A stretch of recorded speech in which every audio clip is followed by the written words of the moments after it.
and welcome to Conversations with Deborah Franklin. Yep, it's your girl Deborah, and I know it is Monday night, and we are back. Y'all, it's so exciting to be on Mondays now, as opposed to trying to rush in here on Saturdays after doing a gig. But y'all, it's gonna be fire tonight. We'll be right back with you with Motivational Moment.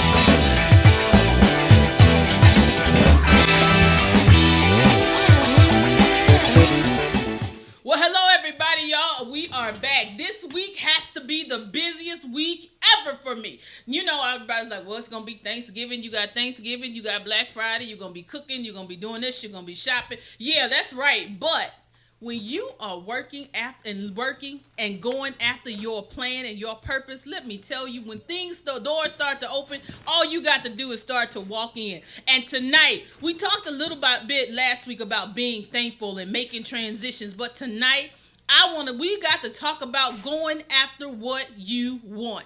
And sometimes we get so caught up about, you know, we were all raised to, you know, not, for lack of a better statement, pat your own self on the back, not give yourself, you know, accolades, not talk about yourself. And it's like, you know what, y'all, it's the season. As they said, it's a poor dog that won't wag its own tail. I said it. It's a poor dog that won't wag its own tail. You have got to come out of that place of being shy about what you can do and what you do well, because you have been in the process. You have been in the trenches. You have given your time. Now it's time for you to stop working behind the scenes, and it's time for you to come forward. Because y'all, this is a season of transition. We have been talking about it. You have seen companies go and come. Heck, think about it. Toys R Us. This the first Christmas we didn't have Jeffrey to run to. I don't even know what to do with myself, because I would go and I don't even have kids. You know, transition. Everything that we grew up with knowing and calling normal, because everybody knows the last minute toys, last minute car, last minute bike. Where you going? You wasn't going to Walmart. You were going to Toys R Us. So we have to start looking at when things start to change around you. Maybe it's time for you to change and start to look at some things. And you already know I got a scripture for you today. I want you to go read 2 Kings 2. And that is talking about Elijah and Elisha. So many times we always talk about, oh, I got to catch the mantle. Oh, I got to do this. But guess what, guys? Nobody talks about the process. Yes, Elijah was the head of the school of prophets, but Elisha was his student. So that means you can't ask for something if you haven't learned anything. You can't ask for anything if you have not been taught. And the crazy part, you can ask for it, but if you're not there to catch it, what you gonna do? You know the story. He threw out the mantle. So that meant anybody that was in the school, anybody that was there, anybody that was in the mix could have caught it. But if he wasn't ready to catch it, you got to be paying attention, because you never know when the opportunity is going to come for you to take it higher. You have got to study. And most of all, you've got to ask for it. Don't be ashamed to ask for what you want, because in this season, y'all, you got to ask for it. Not only because guess what? If you studied, you know your stuff. If you've gone to the job, if you've gone to the training workshops, you've implemented what they told you. You've actually seen success. You got to have fruit from your labor. You can't just read the book and think you're going to apply it, but you have got to have applied it somewhere to do something. So it's time for you got to study again. You got to ask for it. And most of all, that goes into you have to work for it. Again, it's not going to just come to you. You got to be paying attention to everything. You got to work, guys, because you can't think that You're just going to wake up one day and it's just going to, all of a sudden, the door is going to open. You have got to put in the work. And when you put in the work, you're going to be just like Elisha. You're going to be there for when the mantle is thrown. You're going to be able to jump up and catch it. Because again, guys, this is your season to walk in your plan, your purpose, and do what you have been called to do. You cannot sit around. If you want to go into acting, go to the audition. Get the headshot. Yes, y'all, I'm getting ready to say this. Get a headshot. Stop sending people selfies and calling it a headshot thinking you're going to get something. That's just crazy. I said it and I mean it because I'm sick of people wanting to come on my show sending me selfies. Send me a selfie again, you won't come on. Go get a headshot. It don't take that long. I'm sorry. Did I just get on the soapbox? I think I did. Forgive me. But I'm going to get off the soapbox. But most of all, because that goes into your preparation. You have to start to prepare for where you want to go. You can't go anywhere if you're not prepared for it when you get it. It's crazy. Yes, things happen just like this. But get prepared. Because when you catch it, you want to be ready and you want to have the look. You want to be able to talk the talk and walk the walk. Because, honey, if y'all see some of my earlier headshots, but I got them, makeup not right, earrings, I'm still not understanding what I was doing. But at the end of the day, they were professional shots that were done. So now for the next photo shoot, I've hired a hairstylist. I've hired a makeup artist. I've hired somebody to help me with the outfit. So guess what, guys? That's preparation for where my plan is going. I'm not telling you anything to do that I have not done myself. So guys, get ready. It's your time. We getting ready to go into 2019. Go into 2019 ready. All right, guys, have a good one. We'll be right back with our next guest.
We got some awesome opportunities for you to jump on board with. I have to tell you, I need you to go online, go to my website, and you need to get my books. And so, but this time we're doing them as a package. You can get our holiday big sale is going to be, you can get the old book, Adjectives, which was our first baby, and then 21 minutes, 21 days of prayer and meditation, which is our second baby, and of course, the mug, because you're going to need something to drink while you're going through these books. We are doing these for $20. You get all three items for $20. And what's going to happen, a portion of the proceeds is going to benefit, this is going to be part of our Giving Tuesday, is going to go towards New Community for Children, which is a nonprofit organization that services young people grades 1 through 8 for after school and summer programming. So please go out, go online, purchase the package, and we'll get those things out to you. And they make great stocking stuffers. So if you know somebody that wants to get into, that needs to learn how to change themselves from the inside out, or just need to know how to start praying or being intentional about what they're doing, these two books are great just for that. So again, this is our holiday big sale. Go to the website, inbox me, DM me, however you see me, go just let me know, because we got a link. Oh, there is a link on the website for you to get all three items. And we got another amazing event that's coming up. Because most of you know that I am a co-host on The T, which is an online book review show. Y'all, we will be reviewing Michelle Obama's book, Becoming. We will be taping live in Princeton, New Jersey at the Barnes & Noble at 8 p.m. on Thursday night. I'm sorry, that's Wednesday night. That particular flyer is wrong. I posted the wrong one. It is actually Wednesday night, not Thursday night. We will be live in Princeton talking about Michelle Obama book Becoming. So if you are in Princeton, please come out and join us and be a part of the conversation. Please join us, and we'll be right back with our first guest.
I was so excited when I read your bio, because you talk about, you work in some areas that I really feel that feels near and dear to me, especially in our community. What have you seen? And I'm just gonna jump right in, because this question has been burning up in my brain. Okay. Have you seen an increase of people of color actually going to counseling now? I think so. Absolutely. I know the practice I work in, I work at a mental health agency as well. Lots of people that look like us are coming. And that's amazing. Absolutely. Because, for so long, that was taboo. Because, Absolutely. We had to pray it out. Yep. You got to pray it out. You got to think it out. Don't talk about it. Your business is your business. And don't go to the doctor for nothing. Especially when they start talking about mental health and counseling. So what are some of the major things that people should start thinking about when they start to think about, when should I go to counseling? When I'm having a problem? No. Well, so yes, when you're having a problem, or when you find that you can't resolve the issue on your own. Mm-hmm. Like if you're married, or even if it's just yourself, if you feel like you can't get out of the funk that you're in, or if you're married and you guys can't resolve that issue, after a few times of trying, that's when you should come. You shouldn't wait a month, a year, until it gets so bad. Until you're just in this bad place, or you're about to get divorced. And that's when a lot of people do come to therapy, when it's just like kind of, and with couples, when it's kind of like too late. So you don't want to come when it's that late. As soon as you feel like there's an issue and you can't resolve it, or you can't get out of that, then that's when you should come to therapy. Okay, I'm sorry, y'all. We got to bag up just a smidgen. Mm-hmm. What areas do you specialize in?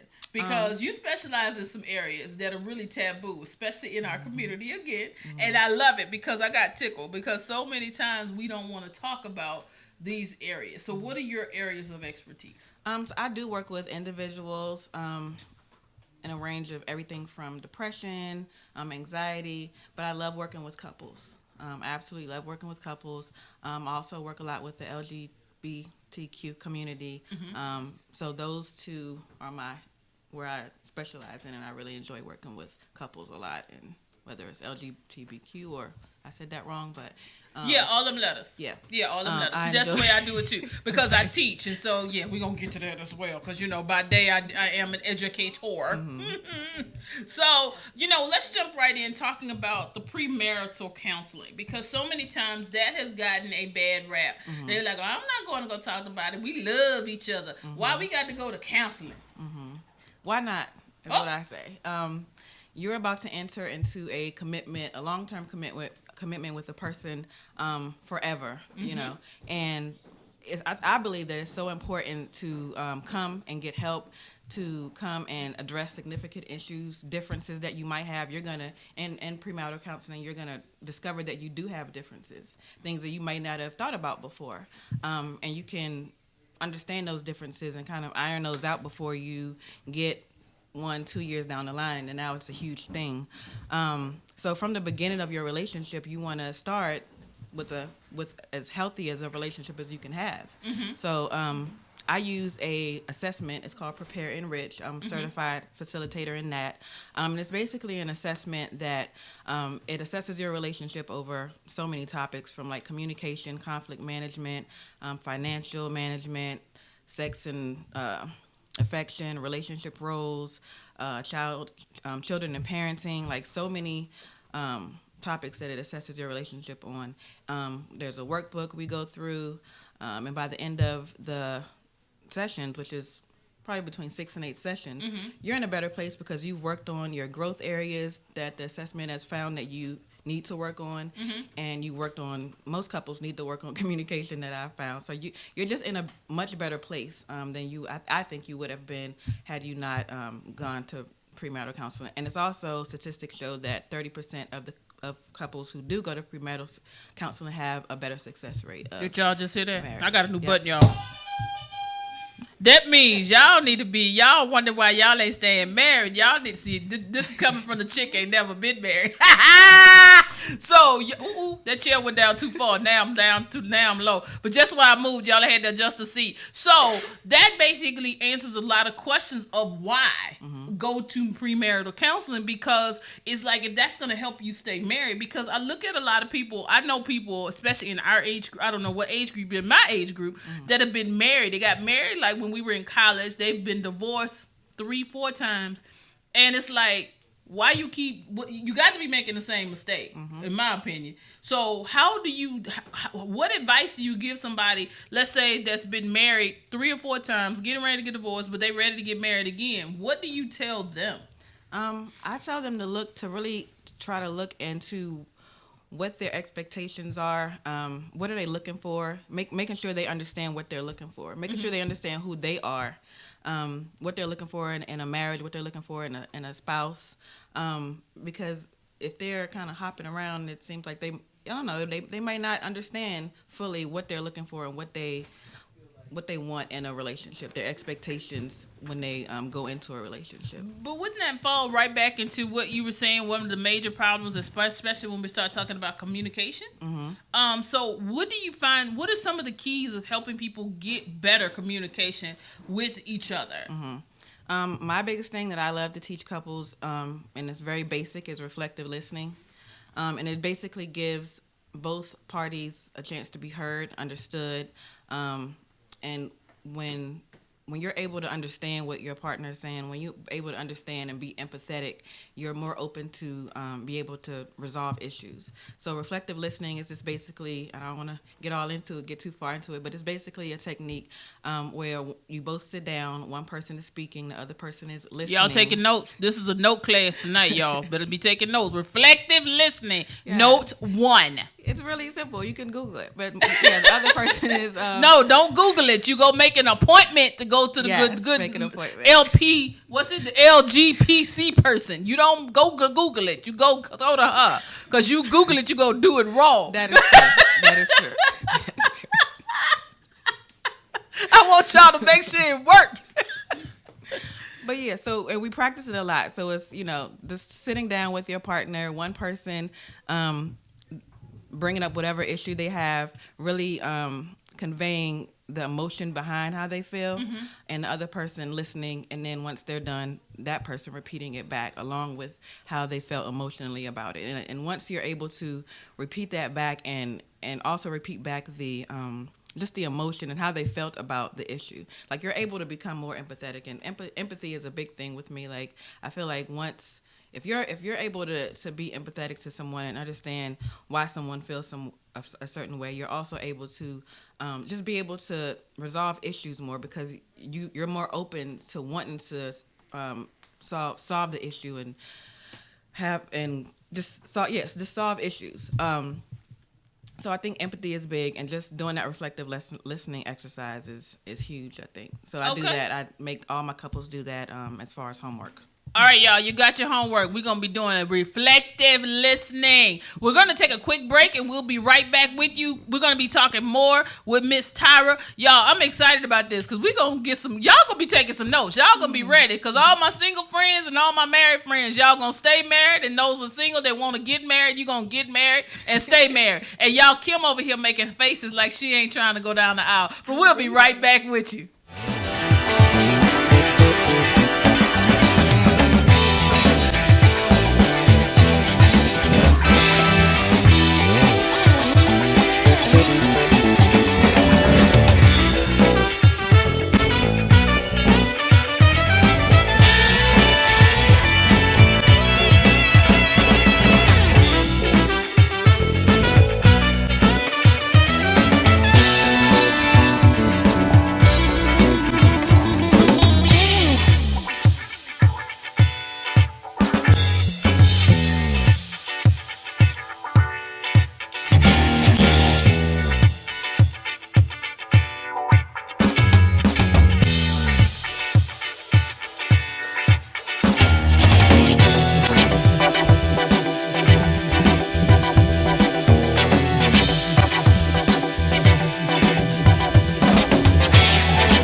With Miss Tyra, we had to take a quick break to make some mic adjustments. I knew that some of y'all were like having some problems with hearing. So y'all, we are back. If you can, y'all got to call in. You're not gonna let me sit here all night with Miss Tyra.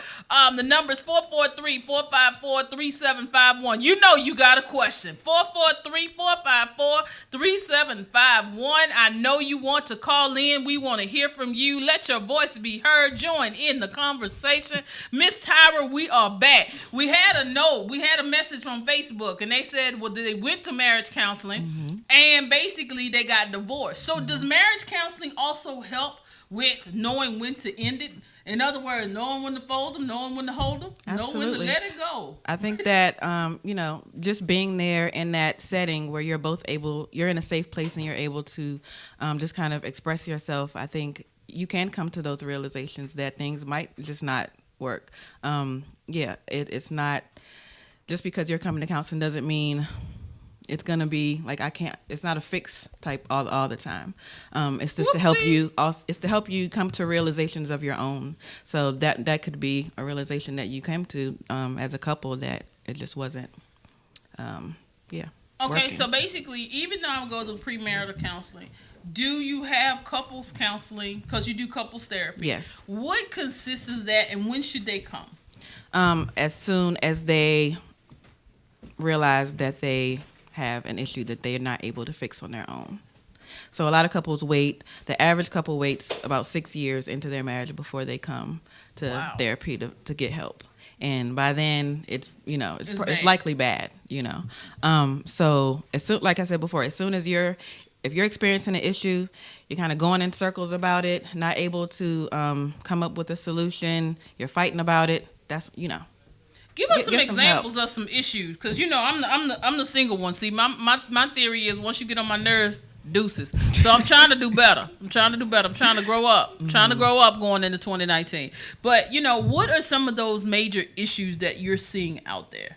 A outside lot of the communication. Yeah, a lot. I was going to say a lot of it is communication or just conflict management, not able to understand how to work through different issues. Infidelity, of course, is a huge one, but that's a whole nother. Yeah, that's a whole nother show. Yeah, thing. But it could. We're gonna talk about that in January, Hunter. How to come back after somebody cheat on you, whether you in it to win it or whatever. Yeah, amen. Okay, come on. I'm sorry. Yeah, but it could be cohabitation issues. Just living together. It could be family issues, money issues. Just not being able to talk about that in a productive way. Right. So even with the cohabitation, and I mean, I'm old school. I was raised old school that you don't live with anybody before you marry. So what about that whole trying it out before you get married? Do you recommend that? I think it's whatever, if that's what you decide to do. I'm not here to judge, of course, but I think that that's also when I would also say maybe come to premarital counseling, because you're making a commitment to live with somebody, which means you plan to be with them long term. Mm-hmm. So I also tell people who are moving in that direction. Okay, because because I've heard a lot of people, make that let's move in together and try it out before we say quote unquote I do. But do they still need to go through, or would that? So say for instance now we living together. Mm-hmm. Do we still go to premarital counseling? I mean, how does that step work, or how do you make that a comfortable step? When you move in with someone, you've never lived with that person before, so there are going to be issues that are coming about. I think a lot of the couples that I see, they moved in with each other and they've discovered like this might be a nightmare. Like, how do we deal with this? Like, you're messy, I'm not. Like, so there's lots of different issues that you have to work through when you take that step first. So like I said, but that's also a long-term commitment that you're moving in. I mean, it's not like So I think that I just give that option to those who are taking that step as well, because it's called premarital, but the assessment is, like I said, assessing your relationship, whether you're going to get married or not. Okay. Yeah. So do you recommend this even when you're dating? Because sometimes I think we waste a lot of time when we're dating somebody, or do we quote unquote wait for the spark and then go? I mean, how I guess I might even be going somewhere I probably shouldn't even be going. But how do you stop wasting your time even with the dating issue? Yeah, but so dating isn't so, you go through the ups and downs of dating, but I wouldn't say come do a premarital counseling if you're just dating, just because, if you plan on it being long term, like say you're one of those people who don't want to get married and you're just like, we're going to date and move in, then like if you have that commitment though that you're going to be together for a long time. But if you're just dating, la la la la la la la, yeah, don't waste your money. You could come for regular counseling. Okay, but I wouldn't, that makes sense. Because the assessment, that's more.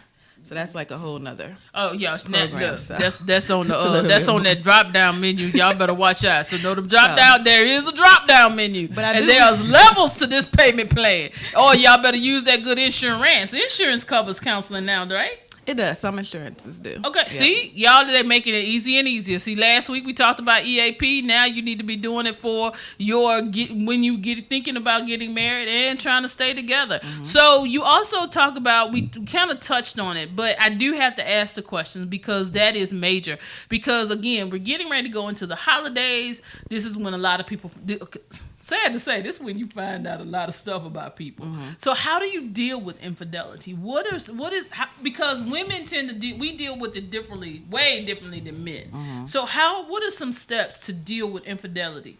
And I guess let's take it from both sides. The man, we always talk about the man that cheats on the woman, but what happens when the woman cheats on the man?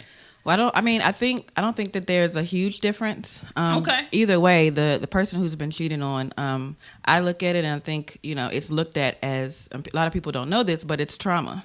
The person has, been, especially if you're married, you've dedicated yourself to a person, you've been with someone for 5-6 years or however, you find out that they cheat. That's a traumatic thing. Mm-hmm. So I pretty much say it's like a acute stress syndrome disorder, and because that's how bad it affects people who've been cheated on.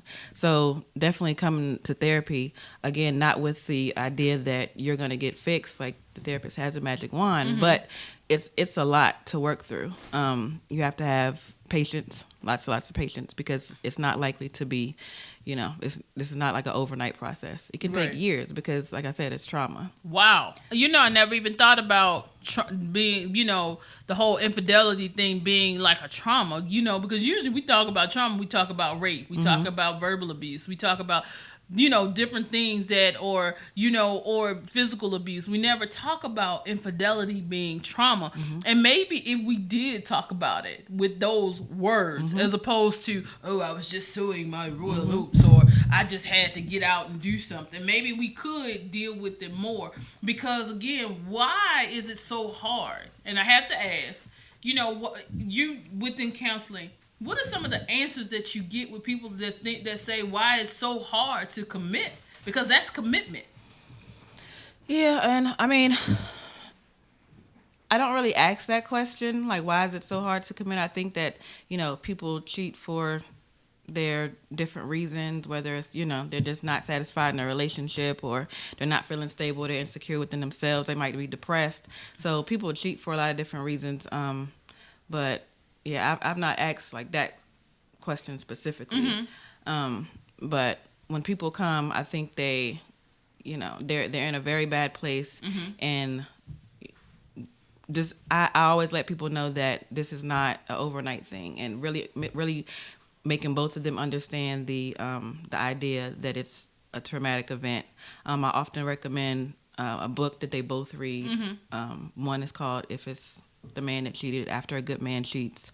I did not write that book, but it's a very good resource. And the other one is called After the Affair. But I asked that both, couples read it, and it's very helpful in helping them understand what exactly is happening. Okay, so I got to ask. So what are some of the reasons that you hear why people cheat?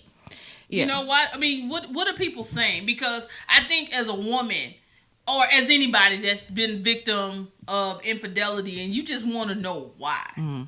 And so a lot of times people do come in and they want to say, well, I cheated because, he or she wasn't doing this. But I kind of put the brakes on that, because when you sit there and you say, I cheated because this person made me, you're blaming that person. You're blaming the victim, and who's experiencing this trauma that you just did to them. So we kind of don't get into, the blaming thing. You can't sit there and blame, the person that you cheated on, that you've caused this trauma to.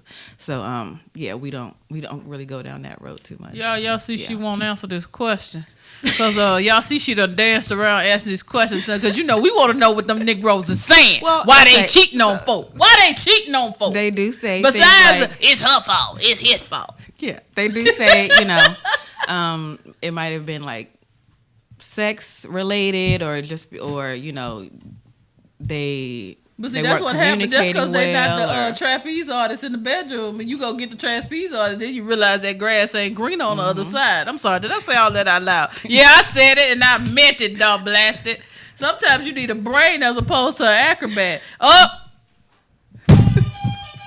I had to get it to myself on that one.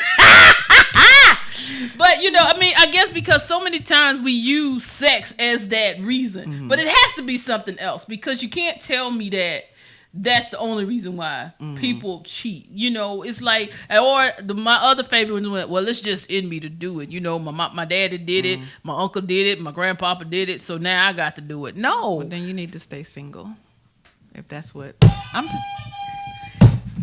if you desire. Y'all let me get my that butt twice. That baby say you need to stay single. So you need to sow your wild oats before you go down that aisle. Absolutely. I love it. Love it. Yes. That makes so much sense. But, it's like so many people, I guess, with that whole fear of being alone. Is that something that you see? Do you hear that a lot now? Because it's like people are so scared to do things by themselves, go to the movies by themselves, go out to eat by themselves. Is that something that you're seeing happening, is why people are, for lack of a better term, getting married so fast and then getting divorced? Because the divorce rate is so high right now. Not so much wanting to be alone, but I think there are a lot of people that do rush into to marriage, and that's when I kind of help them slow down, especially if they're coming for premarital and they have like a lot of growth issues, things that they need to work on. Yeah, we kind of like slow that down. Like, let's make sure this is the right step, because you all have a lot of things to work on. So not so much, being alone, but maybe wanting to. And this is not something that anyone's ever said to me, but I see a lot of people just wanting to have that wedding and that life and that dream, that dream, but not and so because much. they're seeing everybody else doing it, now they want to do it. Right, but are you doing this with the right person for the right reasons? So kind of slowing things down and taking a look at the bigger picture. I love it. That's why I love premarital counseling. That's another big reason. Y'all better call her, y'all. Y'all better call her. While y'all calling Tyrone, y'all better be calling Miss Tyra. That's who you need to be calling. We're going to take a quick break, and we'll be right back with you.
Y'all, I'm sorry. I got an itch, y'all. I'm sorry.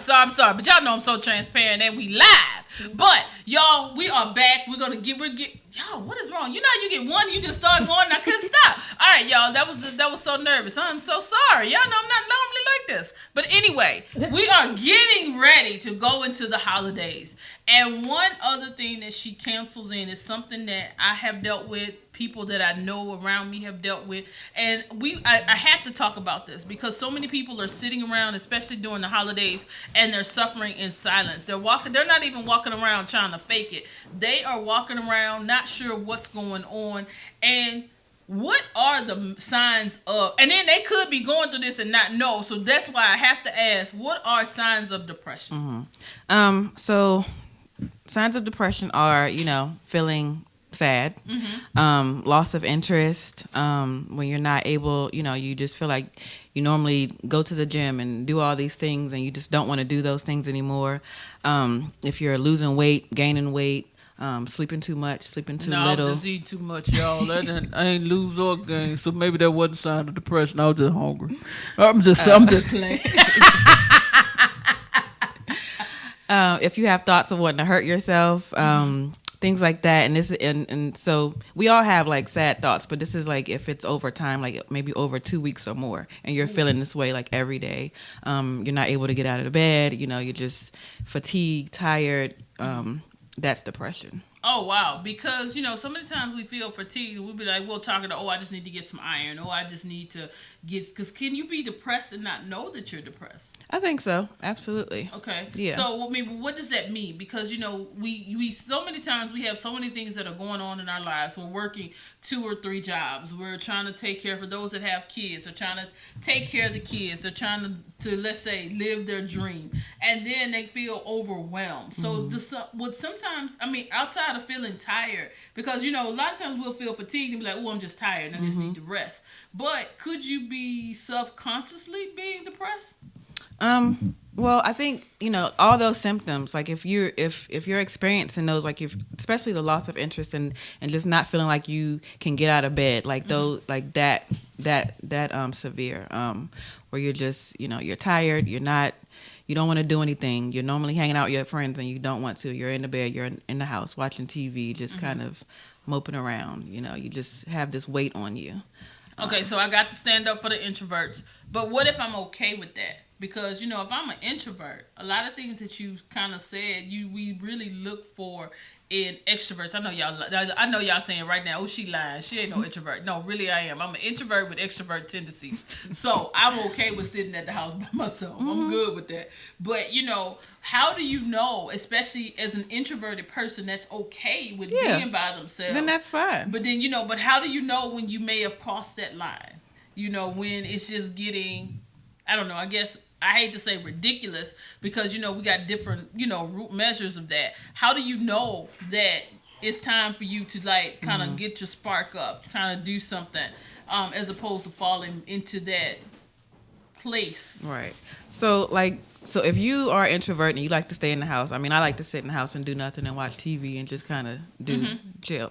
But if it's like affecting your daily life, like your work, you're not able to get up and go to work, like things that you need to do for yourself. If you're not able to bathe yourself and go, yeah, like that's when that's the difference. Okay. If you're not able to do those types of things. Wow, that's major, because, you know, again, we're getting ready to go into the Christmas season. We just came out of Thanksgiving. Everybody's hanging out with families. And I have to come from a female perspective. You see, now Christmas is, let's go for the kids. Everybody's la, la, la, la, la. And they're doing the family greetings. You get the pictures with the mothers and the babies and all this kind of stuff. What do you say to women, especially this time of the year, that are suffering from wanting to have children, wanting to be with children, when they're forced into a holiday of quote unquote about children? Because that can slip you into a depression as well.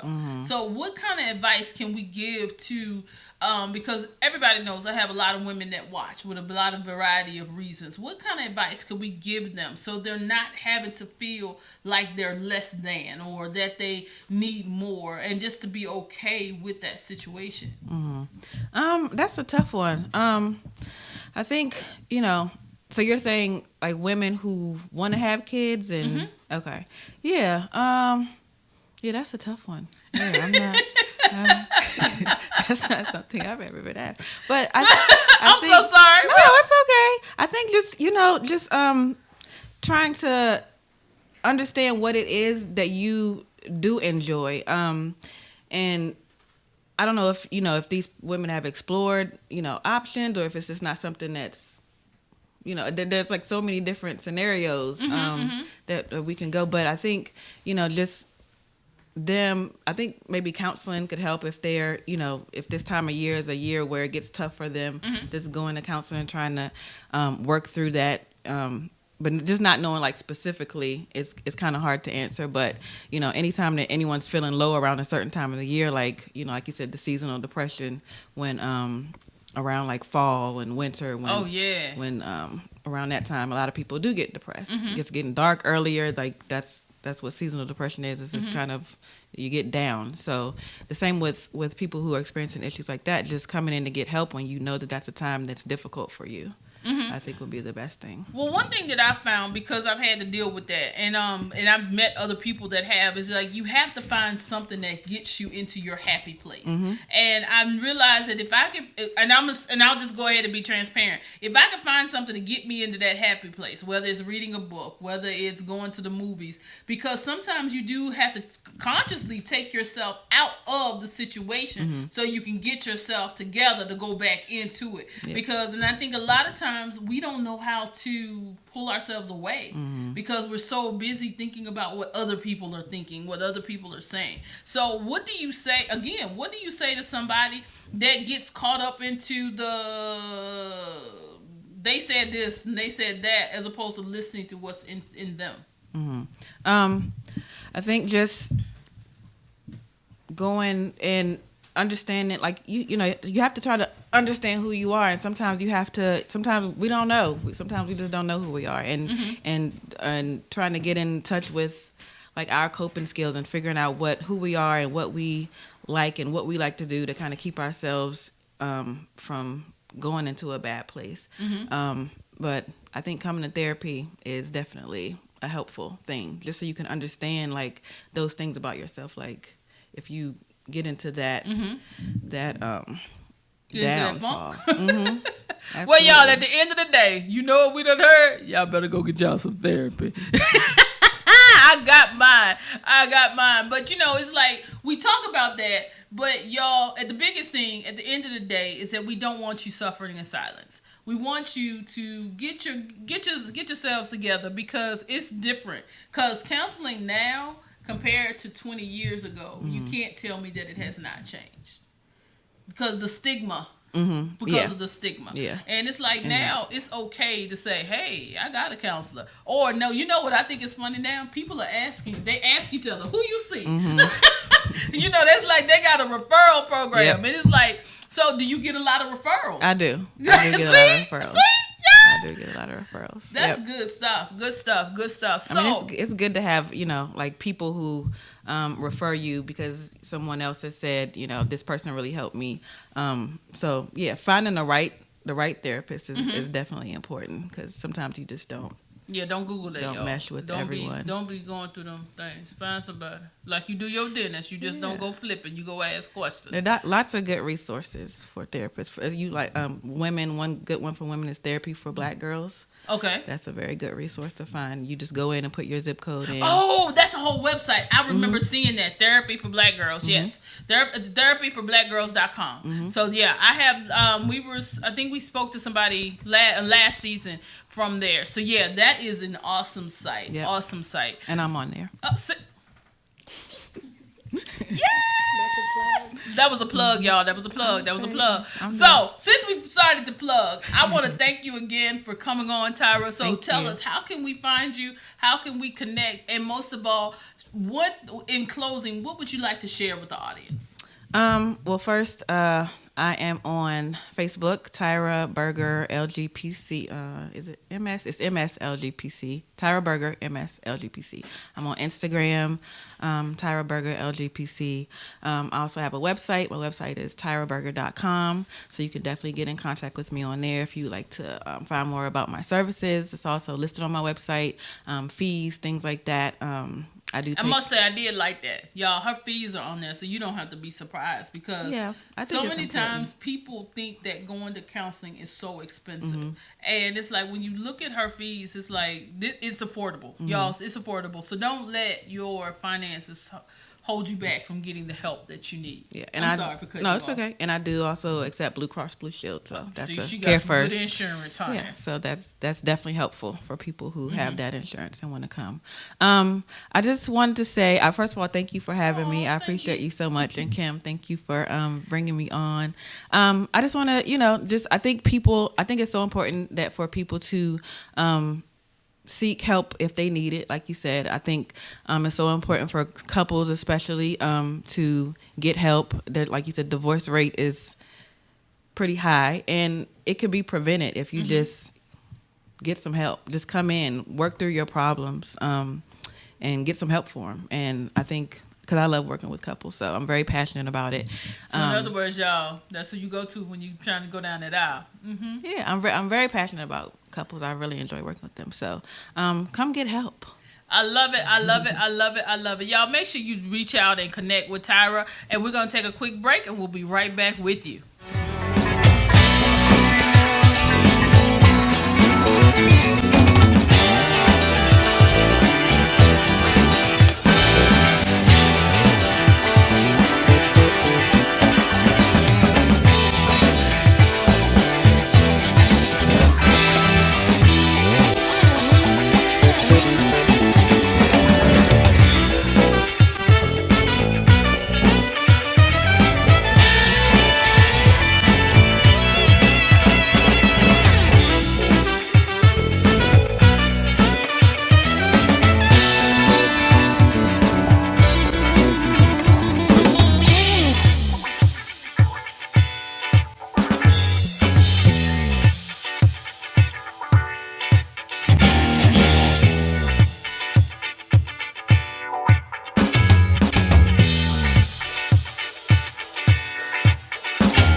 are back, guys. Thank y'all. We had a great show. We talked to Miss Tyra. She gave y'all some great things about counseling. I hope you do go out, look her up, because y'all, in this season, we have got to get ready, because we have to be ready, mind, body, and soul. Everybody's talking about going to the gym, going to get your hair done, going to get your nails done, but y'all stop. I need you to go get some counseling, because we have got to get our minds together, because if your mind isn't operating right, nothing else matters. We got to make sure that we're thinking right and clear, because we want to make sure that we're healthy all the way around. We want to be well-rounded people, because like we always say, it's only lonely at the top when you don't take anybody with you, but it's also lonely when your mind is not right. We want you to get to the top and be able to analyze everything clearly and be the best you that you can be. Now, next week, honey, December.